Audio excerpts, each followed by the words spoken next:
இன்று பல்லடத்திலே முதலமைச்சர் தளபதி அவர்கள் கலந்து கொள்ளக்கூடிய மகளிர் மாநாட்டிலே ஏறத்தாழ 1.5 லட்சம் மகளிர் கலந்து கொள்வார்கள் என்று எதிர்பார்க்கிறோம். வரக்கூடிய மகளிர் பாதுகாப்பாக வந்து செல்வதற்காக அவர்கள் மாலை மதியம் கிளம்பி நிகழ்ச்சிக்கு வந்துவிட்டு இரவு முடிவதற்குள் வீட்டுக்கு சென்று அவர்கள் பத்திரமாக செல்ல வேண்டும் என்ற காரணத்திற்காக முதலமைச்சர் அவர்கள் மாநாட்டை விரைவிலேயே முடித்து கொள்ள வேண்டும் என்று பணித்திருக்கிறார்கள். 1.5 லட்சம் மகளிர் வரக்கூடிய அந்த இடத்திலே அவர்கள் பாதுகாப்பாக வந்து செல்வதற்காக அந்த பஸ்கள் நிறுத்தக்கூடிய இடங்கள் இதையெல்லாம் வரையறுத்து எந்த பகுதியிலே எந்த பகுதியிலிருந்து எந்த ஊரிலிருந்து வரக்கூடிய மகளிர்கள் வர வேண்டும் என்பதிலிருந்து மிக தெளிவாக அவர்களுக்கு அறிவுறுத்தப்பட்டிருக்கிறது. அது மட்டும் இல்லாமல் வரக்கூடிய மகளிருக்காக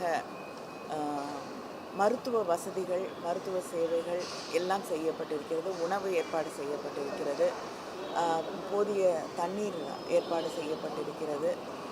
எல்லா வசதிகளும் அவர்களுக்கு வந்து செல்லக்கூடிய வகையிலே அவர்கள் பாதுகாப்பாக வந்து பத்திரமாக வீடு போய் செல்லக்கூடிய வகையில் எல்லா ஏற்பாடுகளும் செய்யப்பட்டிருக்கு. எந்த இடமும் இல்லாத போல இந்த ஆண்டு மட்டும் வந்து பார்த்தீங்கன்னா தொடர்ச்சியாக திமுக சார்பில் ஒவ்வொரு மாநாடு அதை தொடர்ந்து முதல்வர் துணை முதல்வர் எல்லாமே இந்த சிறுபான்மை நிகழ்ச்சியில் கலந்துக்கக்கூடிய விஷயங்கள் வந்து தற்போது சமூக வலைதளங்களில் ஒரு பேசுபொருளாகவே இருக்குது. இல்லைங்க, திராவிட முன்னேற்ற கழகம் தேர்தல் மட்டும் கூட்டங்களை நடத்தக்கூடிய இயக்கம் இல்லை.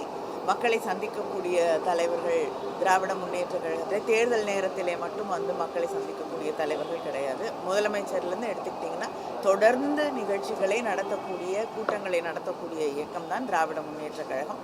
தொடர்ந்து மக்களை சந்திக்கக்கூடிய இயக்கம் திராவிட முன்னேற்ற கழகம். அதனால் இந்த தேர்தல் நேரத்தில் எல்லா இயக்கங்களும் மாநாடுகள் நடத்துவது அப்படிங்கிறது வந்து ஒரு வழக்கமான ஒன்று தான்.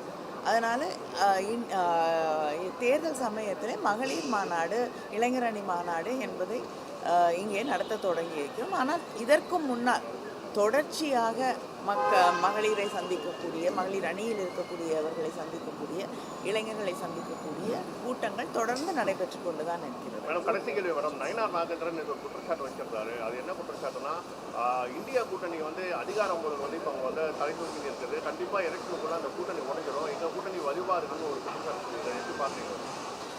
அவருடைய ஆருடங்களுக்கெல்லாம் இல்லைன்னா ஆசைகளுக்கெல்லாம் நான் பதில் சொல்ல முடியாது. அவர் கனவு காணட்டும், தப்பு இல்லை, கனவு கண்டு கொண்டே இருக்கட்டும். நிச்சயமாக பிஜேபிக்கு தமிழ்நாட்டில் இடம் இல்லைங்கிறத மாத்திரம் அவர் புரிந்து கொள்ள வேண்டும். மேடம், உத்தரப்பிரதேச